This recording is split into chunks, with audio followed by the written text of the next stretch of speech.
17 વર્ષ પહેલા રિલીઝ થયેલી વિક્રમ ઠાકોરની ફિલ્મ આજે અચાનક વિવાદમાં ફસાઈ ગઈ છે।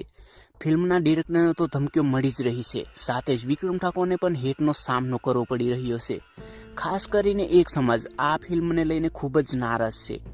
તો ચાલો આજે વાત કરીએ કે આખરે આ વિવાદ શરૂ કેવી રીતે થયો અને ફિલ્મમાં એવું શું બતાવ્યું છે। 2025માં ઘણી જૂની હિન્દી ફિલ્મો જે રિલીઝ કરીને મોટો ધંધો કર્યો છે। દર્શકોને તો મજા આવી જ અને નિર્માતાઓને પણ મોટો ફાયદો થયો। આ જ ઉદાહરણ જોઈને ગુજરાતી ફિલ્મ મેકર્સે પણ પોતાની જૂની ફિલ્મો રિલીઝ કરવાનો વિચાર કર્યો, જેમાં મૈયરમાં મંડળું નથી લાગતું જેવી ફિલ્મો ચર્ચામાં રહી। આ જ રીતે હર્ષ પટેલે પણ 17 વર્ષ જૂની પોતાની ફિલ્મ પ્રીત જન્મો જન્મની ભૂલાશે નહીંને રિલીઝ કરવાનો નિર્ણય કર્યો। 12 ડિસેમ્બરે ફિલ્મ ફરીથી રિલીઝ કરવાનું નક્કી થયું એટલે આ ફિલ્મની ચર્ચા થવા લાગી, પરંતુ સાથે જ કેટલાક વિવાદો પણ શરૂ થઈ ગયા। રિલીઝ પહેલા ફિલ્મના ઘણા સીન અને ડાયલોગ ઇન્સ્ટાગ્રામ પર વાયરલ થયા, જેમાંથી કેટલાક ડાયલોગ રાજપૂત સમાજને નારાજ કરનારા હોવાનું કહેવાયું। એમાં શું થઈ ગયું સુરજ બાણજી?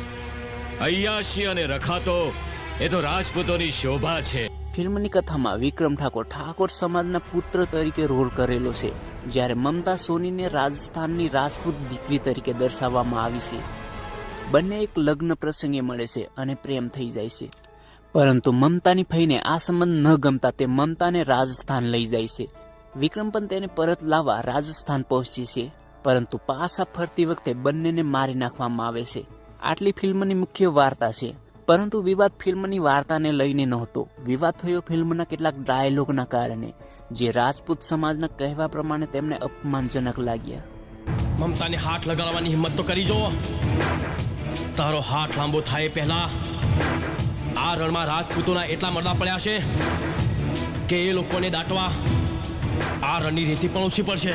આ કારણે રાજપૂત સમાજે ફિલ્મનો વિરોધ કર્યો અને ડિરેક્ટરને ધમકીઓ મળવા લાગી। સમાજના આગેવાનો હર્ષ પટેલને મળ્યા અને વાતચીત કરીને નિરાકરણ લાવવામાં આવ્યું। હર્ષ પટેલે વિવાદિત ડાયલોગ મ્યુટ કરવાની અને રાજપૂત સમાજને નુકસાન ન થાય તેની ખાતરી આપી।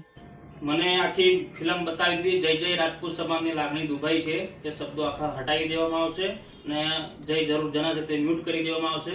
અને વડોદરાથી હું એક રાજપૂત સમાજનો દીકરો પોતે અહીંયા આવીને એમની જોડે મુલાકાત કરી છે। નમસ્કાર, જયેશ બારોટ અને જસપાલસિંહ અહીંયા આવેલા છે।